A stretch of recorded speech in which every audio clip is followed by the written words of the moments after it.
Bonsoir à toutes et à tous, bonsoir à tous les suiveurs et à tous les inconditionnels de Grégoire Omnisport. Donc, Ndiaye, Warul Tit, Warul Ragal. On va saluer vraiment le retour de Gana Gueye à Everton. Donc, Gana Gueye, Nibisi Wadna, Everton. Comme nous l'avons dit, dans le cas de Sadio Mané, Koulambiya Tay, Dagoul Fenlenove, Paris One l'année. Donc, vraiment, sportivement, Gana a apporté beaucoup de choses au Paris Saint-Germain, même s'il n'était pas régulier. Régulier ou non, mais avec problème LGBT, Maï, donc Français, Khapouti Kani, Tchaouli, Am Gana, Inil Ganda, Gueye Ndioro, Gueye écarté ko. Everton. Il est un héros. Il a été ovationné. Dougouna, il va avoir du temps de jeu. C'est la bonne guerre. Avant la Coupe du Monde. Donc, Gana Lol, ko amul Koulambiya Tay.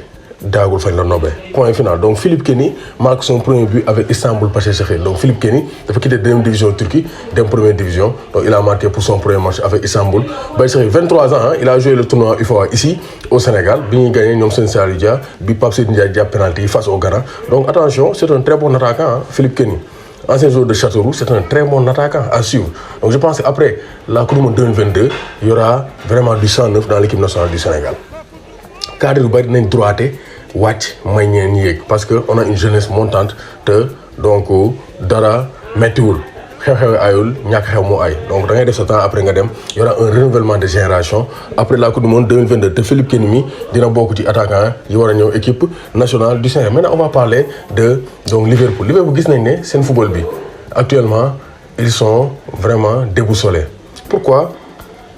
D'une c'est 100% à cause de Sadio Mané parce que Sadio Mané c'est un joueur, il passe. Donc, avant, Liverpool gagnait avec Sadio Mané. Et après Sadio Mané, Liverpool va continuer à gagner.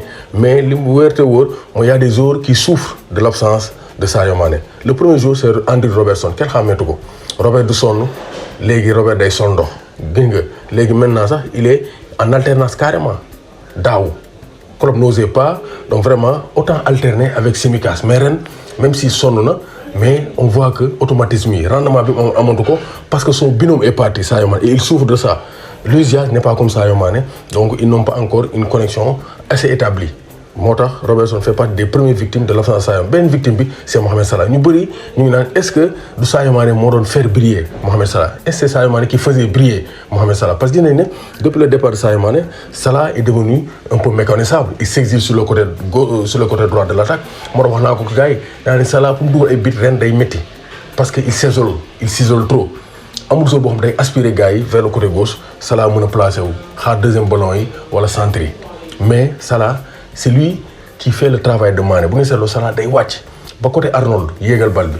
Donc à la conclusion pour mu nekk fa day xaw métti te des fois gars yi dañ koy escalier bu rombee kii keneen tegal ko montage dañuy def comme policier nii monté ci tali bi bu rëccee kii keneen ki coach la tegal la barrage.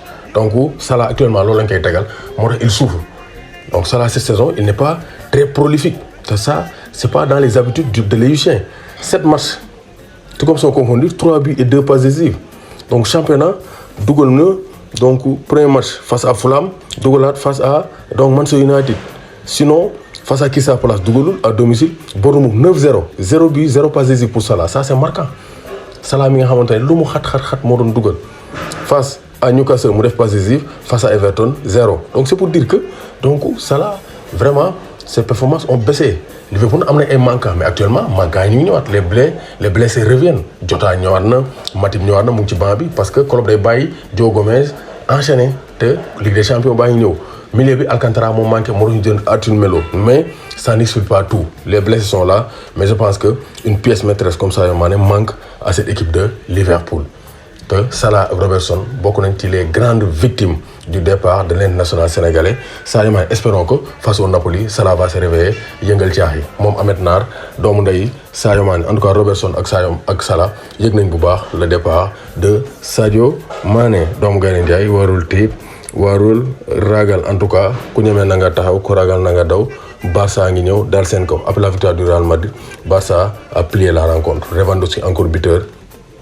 Attention à cette équipe du FC Barcelone ren dañoo ñëw pour xaar géej gi de asafurla xaar géej gi dañ ko reporter pour toj saison bi jël Ligue des Champions jël donc Liga espagnole. Sartec IPTV Méga vous propose la télé internet télé boo xamante ne wifi moo koy doxal. Vous avez 8000 chaînes à 39 500 l'année. N'hésitez pas à contacter le 77 535 97 62 Sartec, la télé de l'avenir.